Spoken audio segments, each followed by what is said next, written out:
चलो भाई, आज हम बात करते हैं मैनचेस्टर यूनाइटेड की। एक दौर था जब sir Alex Ferguson Manchester United पे राज करते थे, मैनचेस्टर पे राज करते थे। बहुत सारी ट्रॉफीज जीता है, चैंपियंस लीग जीता है, यूरोप में एक नाम कमाया, इंग्लिश फुटबॉल में एक नाम कमाया। फिर 2013 में वो चले जाते हैं, रिटायर होते हैं। उसके बाद बहुत सारे कोचेस आते हैं उनके जगह को फिल करने के लिए, लेकिन अनफॉर्चुनेटली जो डिमाइस 2013 के बाद मैनचेस्टर यूनाइटेड का हुआ है वो देखना बहुत ही मतलब पेनफुल है। ठीक है। 2013 से लेके 2026 तक बगैर 13 साल हो चुके हैं। 13 सालों में पता नहीं कितने कोचेस आए गए, डेविड मोयस हुए, वेनगाल हो गए, जोसे मोरिनो द स्पेशल वन आए। फिर आप रिसेंटली आप रूबेन से भी कोशिश किए कि इस क्लब का कुछ हो जाए, भला हो जाए। लेकिन 13 साल में अपनी गलतियां की और आज क्लब इस जगह पे खड़ा है जहाँ पे हमें एक ऐसे क्लब बन चुके हैं शायद जो मीडियोक्रिटी को एक्सेप्ट कर चुकी है। जो इस क्लब का कल्चर है नहीं, इस क्लब का रेपुटेशन है नहीं। हम चैंपियंस लीग पार्टिसिपेंट नहीं है, हम चैंपियंस लीग जीतने के लिए खेलते हैं। हम टॉप फोर में इसलिए नहीं जाना चाहते क्योंकि हम लोग चैंपियंस लीग में पार्टिसिपेट करना चाहते हैं। हम इंग्लिश प्रीमियर लीग जीतने के लिए खेलते हैं, ठीक है, ना कि सिर्फ एज ए पार्टिसिपेंट रहने के लिए। ठीक है। तो इन 13 सालों में क्लब ने बहुत सारी गलतियां की, ओनरशिप इश्यूज थे, जो भी था वो अलग बात है। गलतियां सबने की है, ये एक्सेप्ट करना पड़ेगा। लेकिन हमने उस गलतियों से क्या सीखा? सवाल आज ये है कि हमने उस गलतियों से क्या सीखा। और कल मैं एक्चुअली बैल्कनी में बैठा हुआ था और ऐसे न्यूज़ स्क्रॉल ऑन कर रहा था, तब एक खबर मैंने देखी और वो देख के मुझे लगा कि इन 13 सालों में एक्चुअली हमने गलतियों से कुछ सीखा ही नहीं। ठीक है। 13 साल में आपने ऐसे ऐसे कोचेस को लाए जिनके मैनचेस्टर यूनाइटेड के साथ उनका ना कोई तालमेल बैठता है, ना फिलोसॉफी मैच होती है, बस आपने उनको डाल दिया। ठीक है। जबकि उस टाइम आप अच्छे कोच ला सकते थे, लेकिन ओनरशिप इशू था, ओनर्स को पपेट चाहिए थे जो उनकी उंगलियों पे नाचे, तो उस हिसाब से उन्होंने मैनेजर्स अपॉइंट किए, जो भी रहा। तो अब जो है ओनरशिप है, इनको इतना तो समझ में चाहिए कि क्लब इस तरीके से नहीं चल सकती। ठीक है। आप कब तक चूरन खिलाएंगे फैंस को और कब तक आप दुनिया को चूरन खिलाएंगे कि सब कुछ मैनचेस्टर यूनाइटेड में सही है? सही बिल्कुल भी नहीं है। ठीक है। जैसे तैसे ये सीजन अभी कैरिक लेके जा रहा है और बहुत लोग यहाँ पे बैठ के बोलेंगे कैरिक हमारा फ्यूचर है, कैरिक को एज ए कोच देना चाहिए। भाई नहीं, वो एक लॉन्ग टर्म सोल्यूशन नहीं है। तो अभी इस बात में कुछ लोग कैरिक सपोर्टर निकलेंगे, बोलेंगे कि ये तो भाई शायद रूबेन का चेला निकला, रूबेन को सपोर्ट कर रहा है, शायद रूबेन से। भाई मैं रूबेन का भी सपोर्टर नहीं हूँ। ठीक है। रूबेन का भी सपोर्टर नहीं हूँ। हाँ, एक चीज़ के लिए मैं उसको सपोर्ट करता हूँ कि उसने इस क्लब से बहुत से डेडवुड्स जो थे वो निकाल के फेंक दिए, and I appreciate for that and we all should appreciate him for that.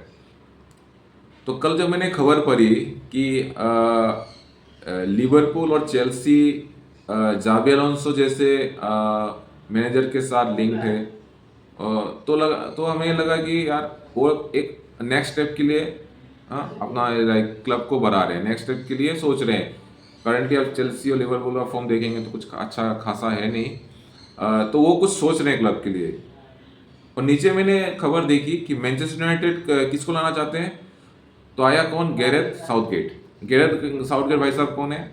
वो इंग्लैंड टीम के कोच थे 2024 तक। तो 2024 में यूरो फाइनल हारने के बाद उनको टीम से निकाल दिया गया। उनका आप कैरियर पकड़ ले, कुछ हासिल नहीं किया, कोई एक्सपीरियंस ही नहीं जीतने का, कुछ भी नहीं है। बस उसको डाल देना है, थोप देना है मैनचेस्टर यूनाइटेड पे फिर से, जैसे इतने सालों से हो रहा है, थोपा जा रहा है। उसने क्या जीता है? उसके पास क्या एक्सपीरियंस है क्लब फुटबॉल का? क्या एक्सपीरियंस है चैंपियन जीतने का, ट्रॉफीज जीतने का, टाइटल जीतने का? उसके पास क्या एक्सपीरियंस है? तो सामने से जवाब आएगा सन्नाटा। तो क्लब को यही सोचना है कि ये किस तरीके से हम अपने क्लब को लेके जा रहे हैं, कहाँ लेके जा रहे हैं।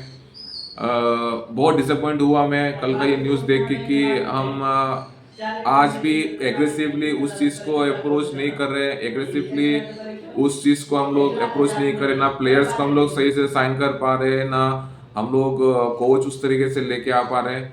तो ये एक मैनचेस्टर यूनाइटेड के लिए एक डिसअपॉइंटिंग सीजन होने वाला है शायद, मुझे दिख रहा है अभी से। तो भाई मैनचेस्टर यूनाइटेड के जो फैन हैं वो बैठे रहे, अभी और एक सीज़न है जो निकल जाएगा जैसे तैसे, और हम वही टॉप 4 के लिए लड़ेंगे, चैंपियंस लीग खेलेंगे, चैंपियंस लीग में निकल जाएंगे, शायद ग्रुप स्टेज से भी निकल जाए, या फिर ज़्यादा से ज़्यादा जाएंगे तो राउंड ऑफ 16 तक जाएंगे, उसके बाद निकल जाएंगे, फिर यूरोपा लीग खेलेंगे। वही वही स्टैंडर्ड अभी सेट करने की कोशिश कर रहे हैं। इतना बड़ा क्लब, दुनिया कुछ भी बोले, फैंस कुछ भी बोले, दुनिया के मेरे राइवल फैंस कुछ भी बोले, मैनचेस्टर यूनाइटेड एक टॉप क्लब है, वर्ल्ड क्लास क्लब है, उस जिसने एक नाम बना है दुनिया में, इस टीम का नाम है। लेकिन ओनर्स ने इस क्लब को खत्म करने पे तुले हुए हैं। ठीक है, अब जिदान को भी ला सकते हैं, टुचेल को लाओ, अभी तो ये वर्ल्ड कप खत्म होने वाला है, वर्ल्ड कप में वो इंग्लैंड का कोच है, टुचेल को लाओ, ठीक है, साइनिंग्स करो। अब बहुत लोग बोलते हैं कि अगर जावी को लाएंगे, टुचेल को लाएंगे, उनके टॉप 10 लिस्ट होंगे साइनिंग्स के, उनको हम लाना पड़ेगा तभी वो लाएंगे, तो लाओ ना, लाओ, 4-5 साइनिंग करोगे बस और दे दोगे ये साउथगेट को, वो बंदा वो नहीं होगा भाई। अगले साल चैंपियंस लीग है, बेंच स्ट्रेंथ ना के बराबर है भाई। जब बेंच में मैं देखता हूँ कोई भी नहीं दिखता मेरे को, मैनचेस्टर यूनाइटेड का बेंच देखोगे कोई भी नहीं दिखता वहाँ पे। कैसिमिरो सबब हो गया, उगाड़ते आता है, गेम की लंका लग जाती है। ठीक है, बेंच स्ट्रेंथ ना के बराबर है तो बेंच स्ट्रेंथ वैसे लाना पड़ेगा। तो ऐसे कोचेस से काम नहीं चलने वाला, आपको सही कोच लाना पड़ेगा इस क्लब में, जो आपके जो टीम के जो एक्चुअल जो प्रॉब्लम है, जो कल्चर है, वो बना पाए। इस तरीके से मीडियोकर मैनेजर्स को ला के आप कब तक इस क्लब को चलाओगे, और उस लेवल तक आप इसको लेके जा रहे हो जहाँ पे मतलब आप एक्सपेक्ट कर रहे हो कि fans, as a fan, Manchester United fan, हम मीडियोक्रिटी को एक्सेप्ट कर ले। तो बहुत ही डिसअपॉइंटिंग न्यूज़ था कल जो मैंने पढ़ा। आई होप कि कुछ अकल आई इस इन ओनर पे, जो मुझे लग नहीं रहा फिलहाल के लिए वो दिख रहा है मेरे को। ठीक है, एक ई कॉमर्स कंपनी बना के रखी है, फ्रेंकली मैं कह रहा हूँ, तो ई कॉमर्स कंपनी बना के रखी है इस क्लब को। ठीक है, जर्सी पे जर्सी सेल किए जा रहे हैं, वही प्रॉफिट से प्रॉफिट। क्लब गया तेल लेने, क्लब का क्या चल रहा है, ट्रॉफी जीत रहे नहीं जीत रही, किट्स बेचते जाओ, ये करते जाओ, वही वही चल रहा है बस। तो बहुत ही डिसअपॉइंटिंग है ये न्यूज़। और इस क्लब का क्या होगा आगे जाके, वही मैं सोच रहा हूँ। और देखते हैं क्या क्या होता है end of the season. I hope कुछ अच्छे मैनेजर्स को एनलिस्ट करे और अप्रोच करे। ठीक है, प्लेयर्स पे अंधाधुंध पैसा खर्च करो, एक थोड़ा पैसा आप मैनेजर को भी दे के एक अच्छा कोच लेके आओ जो इस क्लब को नेक्स्ट लेवल तक लेके जाए।